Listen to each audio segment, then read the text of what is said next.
నిన్నను దండుగోపాలపురంలో పునాదులు తవ్వి అంటే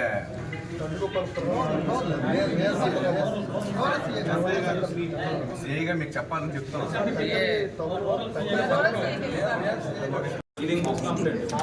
ఇది పాతది, ఇది మేడం గారు ఒకసారి కొత్తది పాతది కనెక్ట్ చేస్తాను.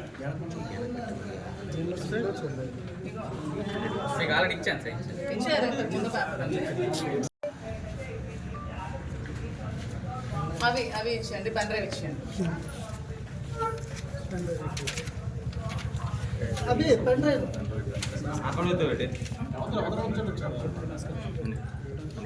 ఉందని చంపిస్తారని బెదిరించి చాలా కంప్లైంట్స్ పెట్టి 2 months బిఫోర్ మేము కంప్లైంట్ ఇవ్వడం జరిగింది.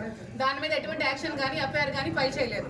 కానీ ఎప్పుడు 2 years బిఫోర్ శ్రీనివాస్ గారు ఏదో జనసేన పవన్ కళ్యాణ్ కోసం మాట్లాడారని చెప్పి దాని మీద కేసు ఫైల్ చేసిన వెంటనే ఎఫ్ఐఆర్ ఫైల్ చేయడం జరిగింది శ్రీనివాస్ గారి మీద. మేము ఇచ్చిన దాని మీద మాత్రం ఇంతవరకు ఎటువంటి రెస్పాన్స్ కూడా లేదండి. అతను ఒక ఎమ్మెల్సీ. సో మాకు ఇంతవరకు మాకు కట్టి మాకు రావాలి కదండి, కేసు కట్టి కాపీ ఇవ్వాలి కదండి, మాకు కాపీ ఇవ్వాలి కదా. ఎమ్మెల్సీ దువ్వాడ శ్రీనివాస్ గారి మీద గత కొద్ది ఎలక్షన్ ఓడిపోయిన తర్వాత 4-5 నెలల నుంచి కూడా తీవ్రమైన థ్రెటనింగ్ కాల్స్ వస్తున్నాయి. చంపేస్తాం, బెదిరించేస్తామని, మీ ఇంటికి వచ్చి మీ ఇంటి మీద పెట్రోల్ పోస్తామని, మీ మీద యాసిడ్ పోస్తామని చాలా దారుణంగా ట్రోల్స్ చేసి కంప్లైంట్స్ రైజ్ చేసి సోషల్ మీడియాలో పోస్ట్ చేసి కాల్ చేసి బెదిరిస్తున్నారు. వాటి మీద కూడా మన ఎమ్మెల్సీ గారు ఇదివరకే స్టేషన్కి వచ్చి కంప్లైంట్ ఇవ్వడం జరిగింది. కానీ దాని మీద ఏ విధమైన యాక్షన్ తీసుకోలేదు. కానీ మన దువ్వాడ శ్రీనివాస్ గారు 2 years బిఫోర్ జనసేన వాళ్ళ మీద మాట్లాడితే దాని మీద యాక్షన్ తీసుకొని 41 నోటీసులు ఇష్యూ చేశారు. సో మేము కంప్లైంట్ చేస్తుంటే ఏ విధమైన యాక్షన్ తీసుకోవట్లేదు. సో మా కంప్లైంట్స్ మీద కూడా యాక్షన్ తీసుకోవాలని, మా మీద కూడా అలాగే అటువైపు ఎలా స్పందిస్తున్నారా మా వైపు కూడా అలాగే స్పందించి యాక్షన్ తీసుకోవాలని కోరుకుంటున్నాము. చూడండి, ఎమ్మెల్సీ దువ్వాడ శ్రీనివాస్ గారి మీద ఎలాంటి పోస్టులు పెట్టారంటే ఎప్పుడో 2 years బిఫోర్ చేసిన వాటిని మీరు ఎలా కంప్లైంట్ తీసుకుంటున్నారండి? మరి ఎందుకు తీసుకోవట్లేదు మేము అడుగుతున్నాం. చూడండి, ఎవరండి ఆయన? ఆంధ్రప్రదేశ్ జనసేన ఇన్ఛార్జ్ అంట. పేరు చూడండి, పేడాడి రామ్మోహన్ అనే వ్యక్తి అమ్మకి తిట్టి బూతులు తిడుతున్నాడు.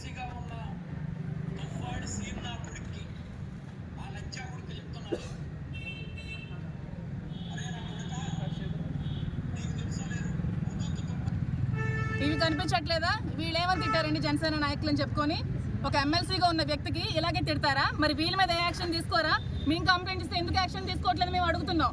అంటే మీ మీద అంటే మీకు నొప్పి వస్తుంది, మీ ఆడవాళ్ళకంటే నొప్పి వస్తుంది, మేము ఆడవాళ్ళం కాదా? మాకంటే మాకు పెయిన్ ఉండదా? మా మీద ఎందుకు మీరు కంప్లైంట్స్ తీసుకోవట్లేదు? మా మీద ఉన్న వాళ్ళకి మీరు ఎందుకు యాక్షన్ తీసుకోవట్లేదు? టెక్కల్లో జనసేన నాయకులు అని చెప్పుకొని అట్టాడు శ్రీధర్ అనే ఒక వ్యక్తి నా మీద అసభ్యకరమైన పోస్టులు పెట్టాడు. దాని మీద యాక్షన్ తీసుకోరా? అట్టాడు శ్రీధర్, ఇంకెవరో ఈ శ్రావణ్ అనే అబ్బాయి ఈ సీ న్యూస్ అని చెప్పి ఒక యూట్యూబ్ ఛానల్ పెట్టుకొని మహిళల మీద అసభ్యకరంగా పోస్టులు పెట్టిస్తున్నాడు. మరి ఇలాంటి వ్యక్తుల మీద యూట్యూబ్ ఛానల్స్ మీద యాక్షన్ తీసుకోరా? అలాగేనా క్వశ్చన్లు అడుగుతారు అమ్మాయిలకి, ఆడపిల్లలకి అలాగే అడిగి ఇంటర్వ్యూలు చేస్తారా? శ్రావణ్, మీకు అడుగుతున్నాను, అదేనా మీ పద్ధతి? మీరు ఆరోపించండి. మీ క్వశ్చన్స్, మీరు ఏ విధమైన క్వశ్చన్స్ అడిగారు అన్ని కూడా ఉన్నాయి కంప్లైంట్లు పొందుపరచా. ఎవరు ఆరోపిస్తా? మహిళల మీద మీరు ఎవరండి ఆరోపించడానికి? ఎవరు ఆరోపించారు? వాణి ఆరోపిస్తే మీకేంటి నొప్పి? వాణి మీద నేను యాక్షన్ తీసుకుంటాను, మీకేంటి ప్రాబ్లం? మధ్యలో మీరు ఇలా యూట్యూబ్ ఛానల్స్ మీకు నచ్చినట్టు పెట్టుకుంటే వీళ్ళ మీద యాక్షన్ తీసుకోకపోతే మేము కూడా ఊరుకో, మేము ఎంతటి వరకైనా వెళ్తాం. దీనికి మేము ఆడపిల్లలమే. హోమినిస్ట్గా చెప్పారు కదా, ఏ ఆడపిల్లల మీద అసభ్యకరమైన పోస్టులు పెట్టిన యాక్షన్ తీసుకుంటామని. ఖచ్చితంగా మేము తీసుకోవాలని కోరుకుంటున్నాము. మేము కూడా మహిళలమే కాబట్టి మా మీద ఖచ్చితంగా మీరు యాక్షన్ తీసుకోవాలని. ఇంకా మా వాళ్ళు కూడా మాట్లాడతారు, వీళ్ళ మీద కూడా ఎటువంటి ఇబ్బందులకు గురవుతున్నారో వీళ్ళు కూడా చెప్తారు. మాట్లాడండి. గతంలో దువ్వాడ శ్రీనివాసరావు గారు 4 నెలల క్రితం ఆయనకి థ్రెటనింగ్ కాల్స్ వస్తున్నాయని ఇచ్చిన కంప్లైంట్ మీద ఆ రోజు ఎఫ్ఐఆర్ అయితే వేశారు. కానీ దాని మీద ఎటువంటి చర్యలు తీసుకోలేదు. దాని మీద చర్యలు తీసుకున్నారా లేదని అడగడానికి, అదేవిధంగా ఈ మధ్యన సోషల్ మీడియాలో వైఎస్ఆర్సీపీ సోషల్ మీడియా సైనికులు ఎవరైతే ఉన్నారో వాళ్ళందరికీ కూడా 41 ఇష్యూ చేసి అందరినీ కూడా నియంత్రించే కార్యక్రమం ఈ ప్రభుత్వం చేస్తుంది. ఎందుకంటే వాళ్ళ అధికారంలోకి వచ్చిన తర్వాత ఏమీ చేయలేక సూపర్ 6 అని సూపర్ మోసాలు అయిపోయినవి ఎక్కడైతే జనం దగ్గరికి ఈ సోషల్ మీడియా ద్వారా ప్రజలకు చేరిపోతుందని భయంతో మమ్మల్ని నియంత్రించే పనిగా ఈరోజు మా వైఎస్ఆర్సీపీ కార్యకర్తలందరి మీద సోషల్ మీడియా సైనికులందరినీ కూడా ఈరోజు ఇబ్బందులకు గురి చేయాలని దీంతో ఈ ప్రభుత్వం కూటమి ప్రభుత్వం చెప్పేదొకటి చేసేదొకటి. Leadership is not a position, it's an action. మీ చేతల్లో చూపించండి. మాటలు చెప్తున్నారు అసెంబ్లీ సాక్షిగా డిప్యూటీ సీఎం గారిని అడగాలి. ఎందుకంటే ఆయన వల్లే ఈరోజు రాష్ట్రంలో కూటమి ప్రభుత్వం అధికారంలోకి వచ్చింది కాబట్టి ఆయన్ని అడగదలుచుకున్నాం. మీరు ఏవైతే చెప్తున్నారో అవన్నీ చేతల రూపంలో చేయండి. మీ జన సైనికులైతే ఇష్టం వచ్చినట్టు ఏమి అంటే చెప్పడానికి వీళ్ళైన మాటలతో ఈరోజు పోస్టర్లు పెట్టి మా ఎమ్మెల్సీ గారిని ఇబ్బంది పెట్టే ప్రయత్నం చేస్తూ ఉన్నారు. మీరు చేస్తే తప్పు, మీరు చేస్తే ఒప్పు, ఇదే న్యాయం. డిప్యూటీ సీఎం గారిని, హోమ్ మినిస్టర్ గారిని అడుగుతున్నాం. చంద్రబాబు నాయుడు గారిని మీరు చెప్పేవి ఏదైతే ఈ రాష్ట్రంలో ఏ ఆడపిల్లకి అన్యాయం జరిగినా మేము ఉంటాం, మేము వాళ్ళకి సంరక్షిస్తామని చెప్తున్న మీరు ఈరోజు మా చెక్కల్లో డిఫరెంట్ కల్చర్ నడుస్తుంది. మీ కార్యకర్తలే, మీ జన సైనికులే, మీ పార్టీకి సంబంధించిన వాళ్ళే మరి మా మీద పెడితే మరి మీరు అలాగా ఈ పోలీసు వారు కూడా ఏమి చూసి చూడనట్టు పోవడం, ఇది ఈరోజు మేము అందుకే ఈరోజు పోలీస్ స్టేషన్కి రావడం జరిగింది.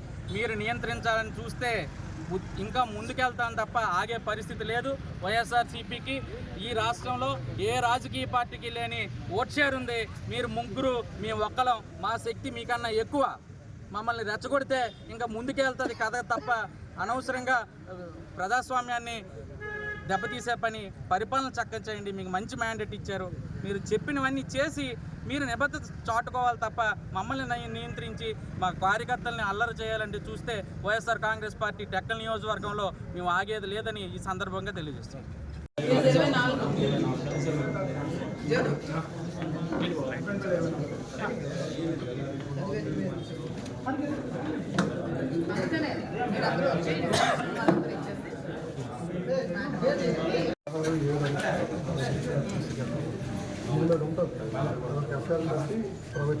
నిన్నను దండుగోపాలపురంలో పునాదులు తవ్వి అంటే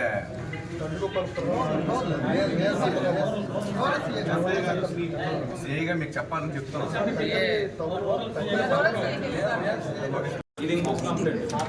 ఇది పాతది, ఇది మేడం గారు ఒకసారి కొత్తది పాతది కనెక్ట్ చేసింది.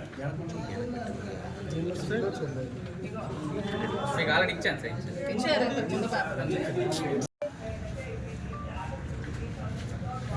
అవి ఇచ్చేయండి, పెన్ డ్రైవ్ ఇచ్చేయండి. అవి పెన్ డ్రైవ్